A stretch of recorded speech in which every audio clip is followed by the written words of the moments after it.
Hello, my name is Kevin Klean. I am a board-certified sports medicine fellowship-trained orthopedic surgeon at Crossing Rivers Health.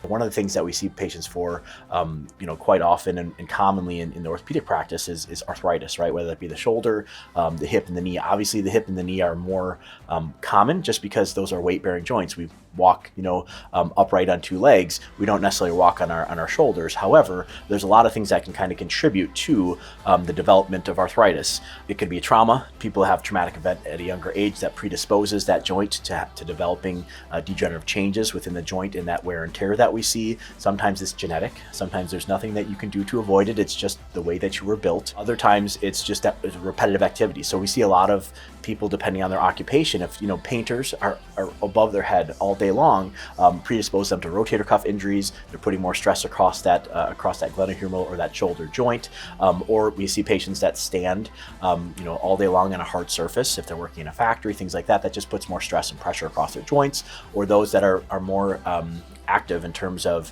sports, running, things like that too, that also can put more impact and stress across the joints. And again, everyone has a different tolerance based on kind of the way they were built. Some people, it doesn't take as much for them because of the cartilage and just their genetics for that to be more of an issue than others. But I think that's something that we see a lot is hip and knee arthritis. And a lot of patients ask me like, hey, when is it time? When do I need to get a hip or knee replacement? And I tell all of my patients that I'll never tell you when you're going to need a hip or knee replacement. You're going to tell me, right? You're going to come back in and say, all right, Dr. Klean, we've done everything that we can. We've done anti-inflammatory medications, we've done injections, we've done physical therapy, I've used ice and heat, and I've done all these things. Initially, it was working. I was doing things I wanted to do, and I was getting through the day, and things were tolerable.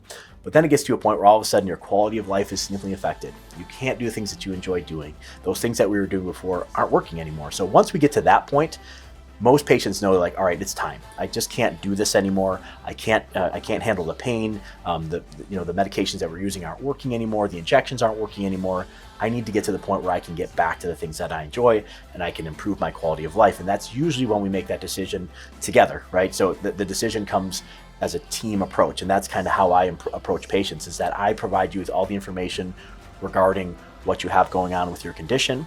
We go over all the x-rays together and the imaging studies, and we talk about kind of what the options are. And then based on the patient's goals and lifestyle and things like that, we talk about what's going to be the best thing for them moving forward. And then we make that decision collectively. So it's not a one-sided discussion. This is what's going to be best for you. What can we do to get you back to what you enjoy doing?